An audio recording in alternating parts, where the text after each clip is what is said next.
It was one of those warm suburban afternoons that seemed almost too perfect to be real.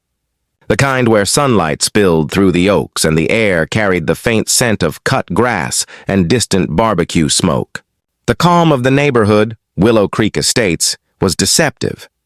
Beneath its neatly trimmed lawns and pastel-painted homes lived the unspoken hierarchy of its homeowners association, where appearances mattered more than people, and one woman ruled from her porch like a self-appointed monarch. Her name was Karen Hensley. Karen had lived in Willow Creek for over a decade, long enough to believe she had earned control over it. To her, every sound, every yard decoration, every parked car was part of her personal domain. Her clipboard was her crown, her whistle her sword, and her HOA rulebook the gospel she never stopped preaching. Across the main cul-de-sac lived Amelia Brooks, a quiet woman who had recently moved in with her teenage daughter and their horse, Jasper. Amelia wasn't rich, but she had inherited a small piece of land that bordered the main estate line, technically still within the HOA's jurisdiction. The property came with an old stable and a bit of fenced pasture. To Amelia, it was a dream come true, a peaceful home for her and her horse. To Karen, it was an offense of biblical proportions. From the moment Jasper arrived, Karen's patience began to fray. She saw the horse as a disruption, a creature that didn't fit the HOA's image. The sound of hooves on gravel, the smell of hay, even the sight of a saddle leaning against the fence seemed to her like vandalism. But she had no authority to remove them. Not yet. That afternoon, Amelia was walking Jasper along the quiet road that circled the neighborhood lake. She liked to give him light exercise before dusk, when the sun softened and the air cooled. Jasper was calm, used to cars and noises, though this neighborhood was quiet enough that few ever passed. The clip-clop of his hooves was rhythmic and peaceful. Birds chirped overhead. The water shimmered like glass. Then, from behind, came the sound of a car accelerating too fast for the narrow street. It was a white SUV, shining, spotless, and instantly recognizable. Karen's vehicle. She was coming from her usual afternoon patrol, clipboard on the passenger seat, sunglasses perched on her nose like a shield from common sense. As she approached, she slowed slightly, her eyes narrowing at the sight of Amelia and Jasper ahead. To her, they were in the way, obstructing what she considered her road. The sight of hooves on asphalt irritated her more than it should have. Karen was not a woman who tolerated what she couldn't control. She gripped the steering wheel, pressed her lips together, and then without warning slammed the horn.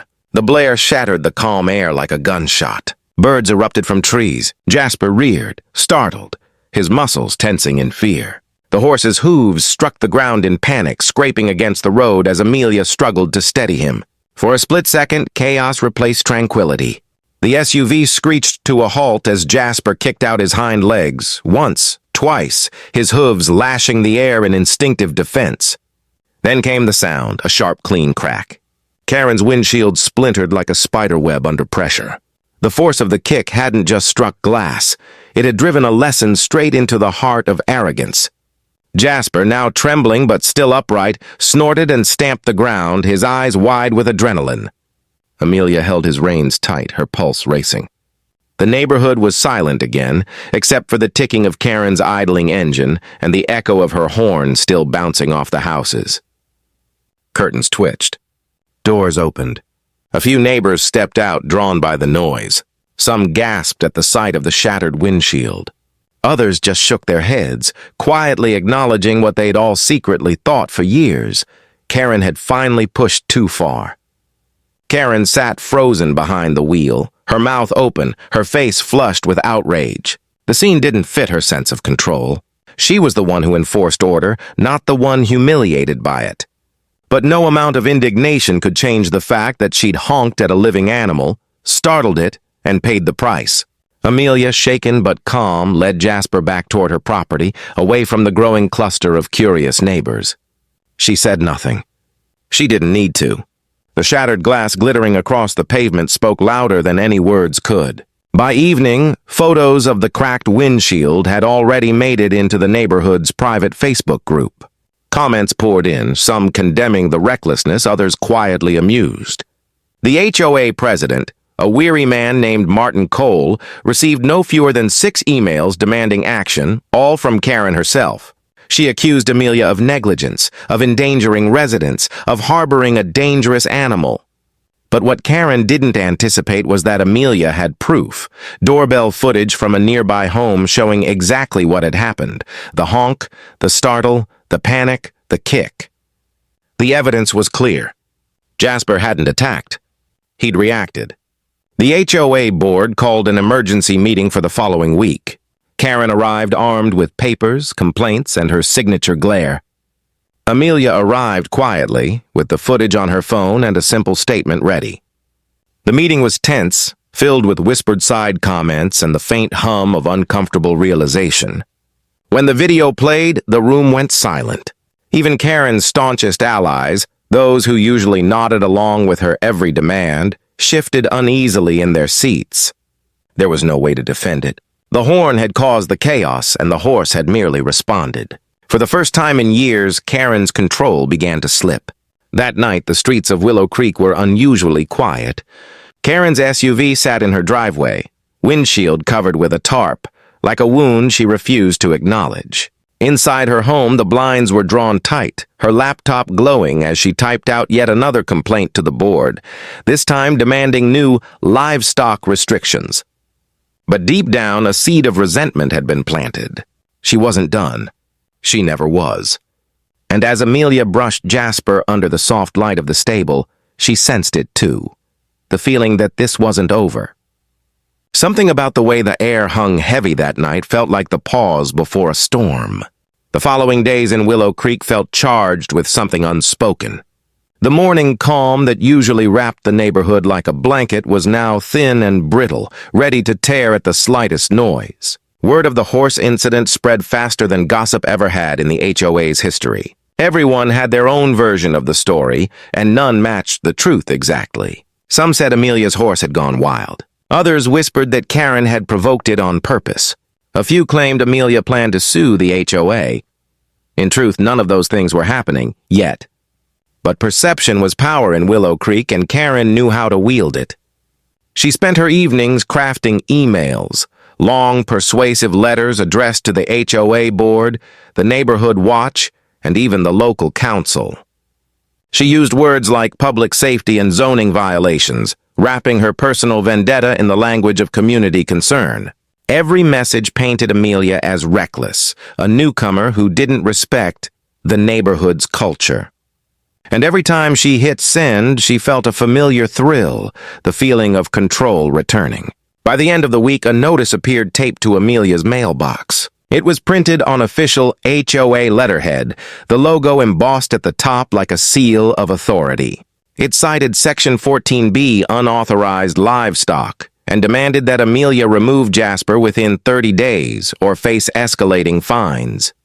Amelia stood at the end of her driveway, holding the notice in disbelief.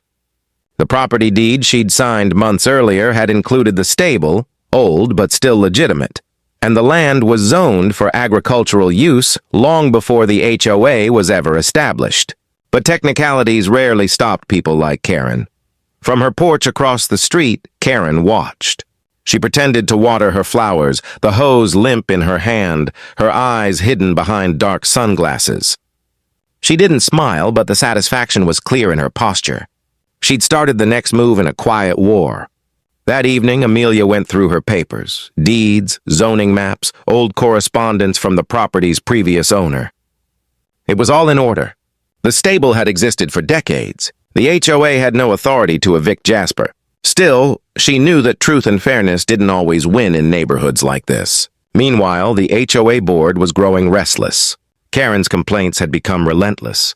Every day, new emails arrived, more urgent than the last. Martin Cole, the HOA president, tried to stay neutral. He wasn't fond of conflict, but Karen's persistence wore him down. Eventually, he scheduled another board meeting to discuss the issue formally. That meeting changed everything. Karen arrived early, as always. She placed folders neatly in front of each board member, photocopies of the HOA bylaws, printed screenshots of neighborhood posts, and even zoomed-in photos of Jasper standing near the fence. Her presentation was meticulous and theatrical. She spoke about property values, safety risks, potential insurance liabilities. She painted a picture so vivid that by the end, several members were nodding along. Amelia wasn't invited to speak this time. The board claimed it was a closed discussion. When the meeting ended, Karen lingered in the parking lot, watching the members leave one by one. Some smiled politely at her. Others avoided eye contact, but she could tell she'd made progress. 2 days later, a new sign appeared at the entrance of Willow Creek Estates. It was small, but its message was clear. Effective immediately, no livestock or farm animals permitted on residential properties. It wasn't a coincidence. It was a targeted amendment, rushed through by Karen's influence and her constant stream of emails. For Amelia, the message was more than a sign. It was a declaration of war. Neighbors began to distance themselves. Some were sympathetic but afraid to speak out. Others whispered that it was for the best. But there were still a few who quietly supported Amelia, people who'd grown tired of Karen's reign. They offered to help her appeal the decision, to bring the matter to the county zoning board. In the meantime, life continued. Jasper grazed peacefully behind the fence, unaware of the human politics swirling around him. But Karen made sure his presence was never forgotten. She began driving slower past Amelia's house, phone in hand, taking photos from her car window. She reported odors and noise that didn't exist. She even claimed the horse's presence was attracting flies, though the only evidence she ever produced was a single blurry picture of a gnat on her window. Each complaint piled onto the next, until Amelia's mailbox filled with notices, some official, others hand-delivered by Karen herself. It became harassment disguised as regulation. Then one afternoon, Amelia noticed something odd. Jasper's fence had been tampered with. A section of wire had been loosened, just enough to make it unsafe. She fixed it immediately, but the message was clear. Someone wanted to provoke an accident. She set up a small security camera the next day, aimed toward the stable entrance. It didn't take long. At 11:43 p.m., the camera caught a shadow moving near the fence. The figure wore a hoodie, moving cautiously, glancing around. The footage was grainy but distinct enough. The posture, the shape, even the way the person held themselves gave it away. It was Karen. She wasn't doing anything drastic, just tugging at the gate latch, enough to cause trouble. Enough to let a story spiral if Jasper got loose.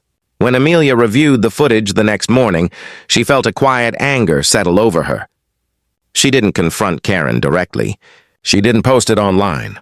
Instead, she sent the video to Martin Cole with a short note. "You might want to see what your board member is up to at night." Martin called her within an hour. His voice was uneasy. The footage was clear enough to make excuses impossible. For the first time, Karen's actions weren't just annoying, they were a liability.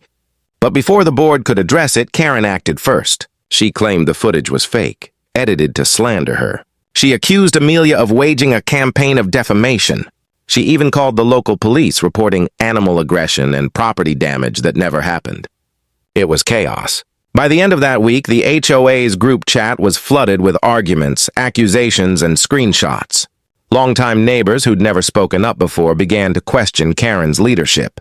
Even Martin, patient to a fault, finally told her to stop contacting the board until further notice. But Karen didn't stop. She never did. She only grew quieter, her energy shifting from open confrontation to something more deliberate. She began keeping notes on Amelia's daily routine. When she walked Jasper, when the lights in the stable turned off, when packages were delivered. And then, one morning, Amelia woke up to find a notice taped to her gate. Not from the HOA this time, but from the county inspector's office. An anonymous complaint had been filed, alleging improper waste disposal, unsafe fencing, and unlicensed animal keeping. Amelia's stomach sank. She knew exactly who had done it. Across the street, Karen watched from her window, her face unreadable. This wasn't about rules anymore. It was about revenge. The game had changed, and the next move would decide who really controlled Willow Creek.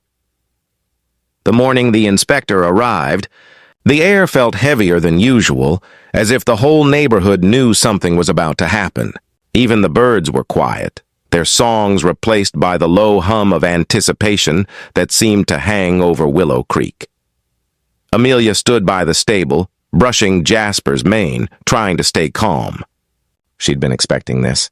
After weeks of anonymous complaints and unending harassment, this visit was inevitable.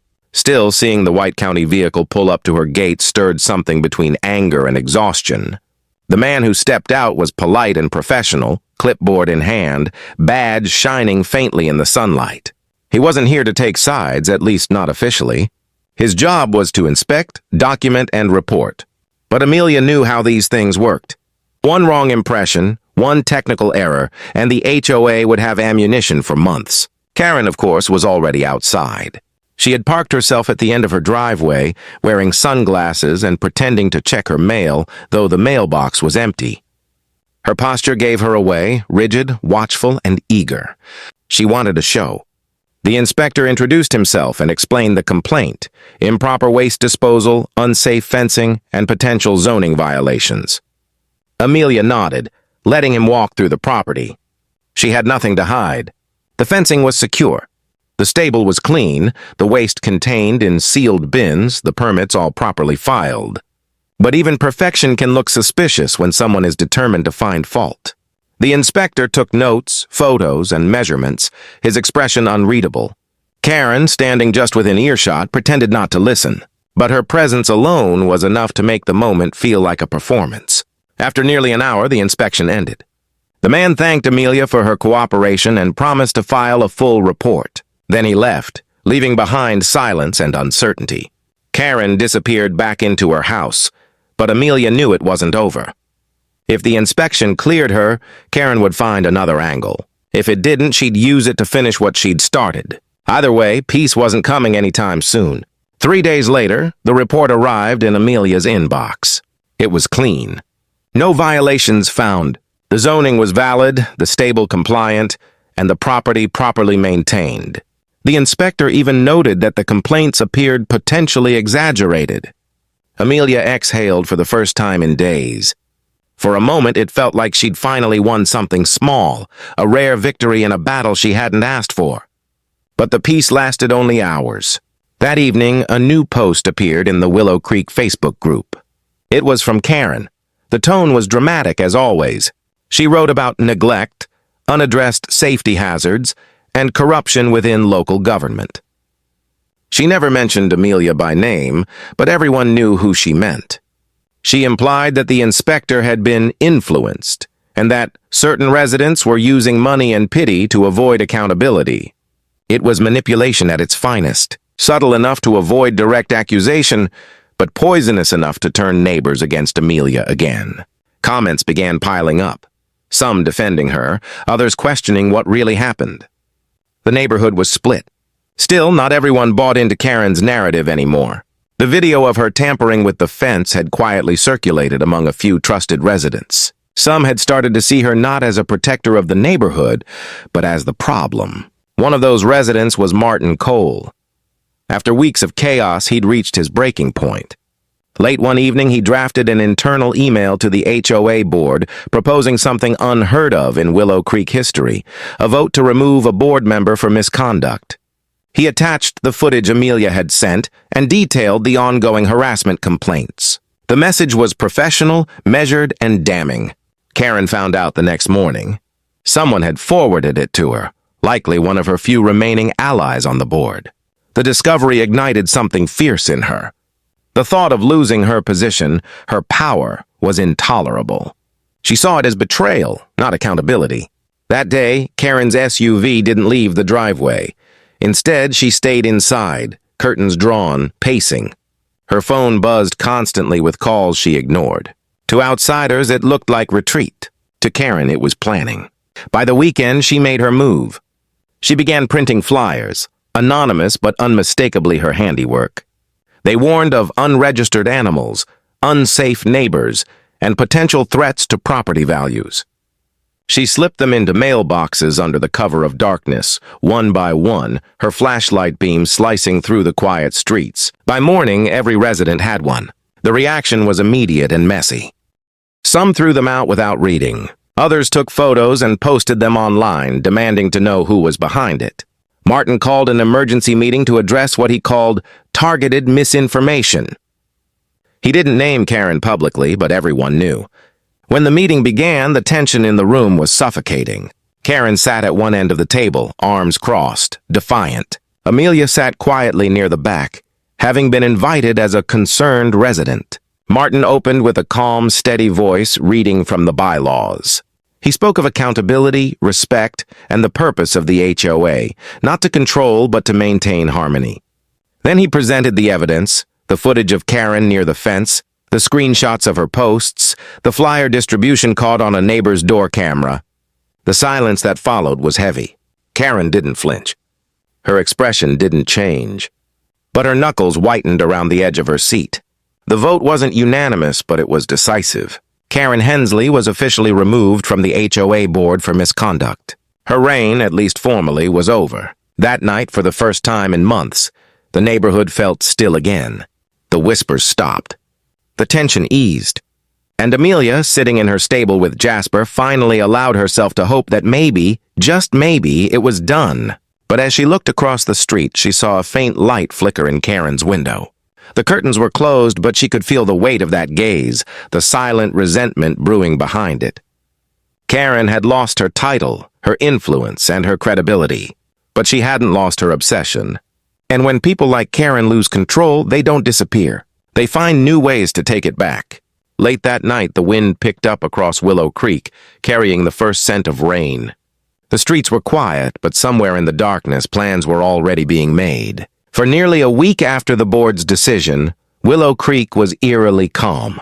The kind of silence that comes not from peace, but from anticipation. Neighbors smiled more, waved again, and tried to pretend things were back to normal. But everyone knew the quiet wouldn't last. Not with Karen still living across the street.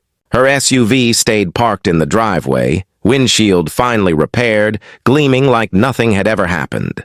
But the blinds in her windows were always shut. Sometimes, people saw her walking her dog late at night, circling the block with no leash and no smile. Other times, she'd be sitting in her car with the engine running, staring at Amelia's property as if trying to will it out of existence. Inside her house, Karen's obsession had taken on a new shape.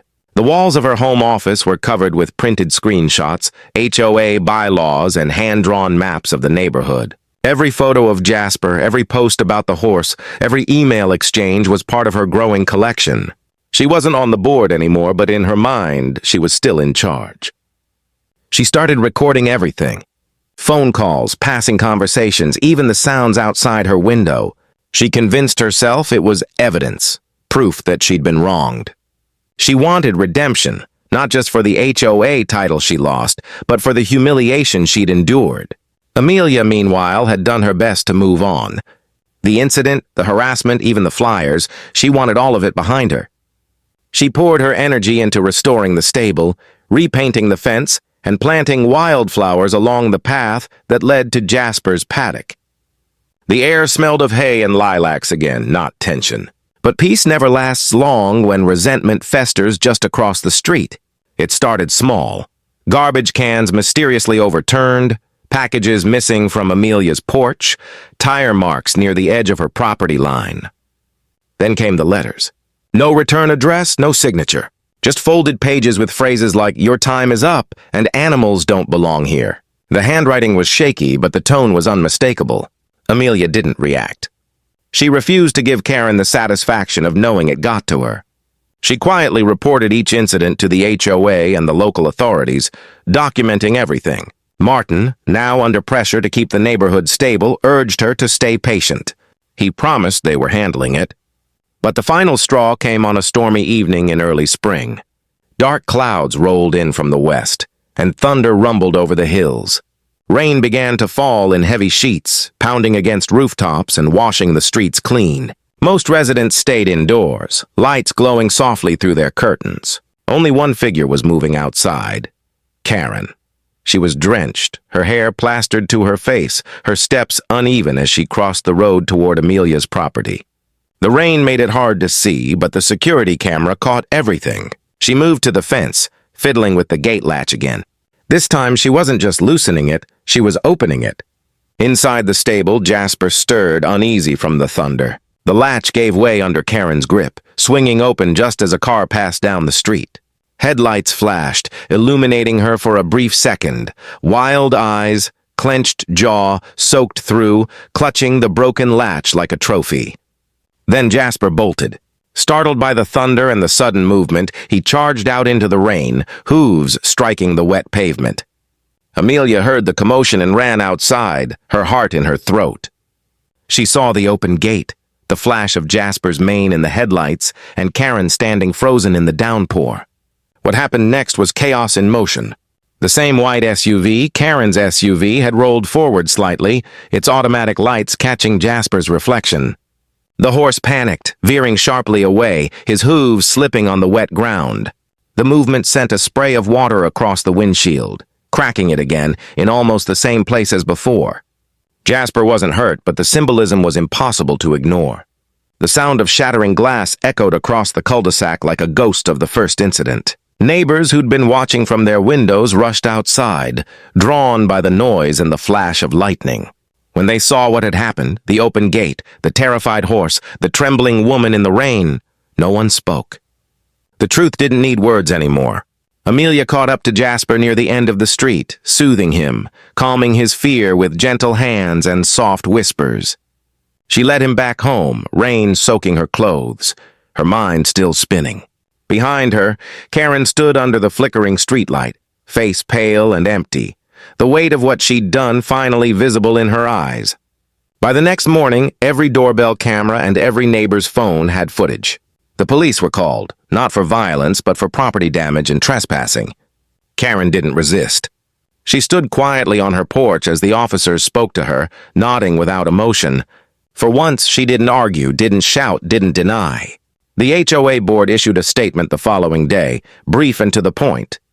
The Willow Creek Association does not condone harassment or property interference.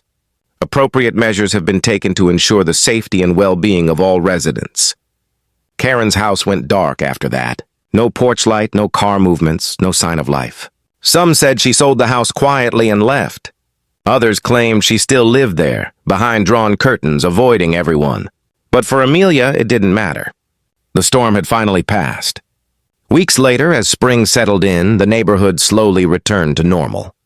The wildflowers she'd planted bloomed in full color, swaying gently in the breeze. Jasper grazed peacefully, the sound of his hooves once again a part of the quiet rhythm of Willow Creek. Every so often, a car would slow as it passed the old stable, and someone would mention the story, the honk, the horse, the shattered windshield. It had become a kind of neighborhood legend, a reminder of how quickly power could crumble when misused, and how sometimes justice comes not from courts or meetings, but from a moment of poetic consequence. Amelia never bragged about what happened. She didn't need to. Her victory wasn't about winning. It was about surviving, about holding her ground against the kind of cruelty that hides behind rules and regulations. On certain evenings, as the sun dipped low and the sky turned gold, she would walk Jasper along the same road where it all began. The lake shimmered in the distance, calm and still. The cul-de-sac was quiet again, just as it had been before all the noise and conflict. And every time the wind rustled through the oaks, carrying the faint echo of a distant horn, Amelia couldn't help but smile. Because in the end, it wasn't the honk that broke the peace. It was the truth that followed it.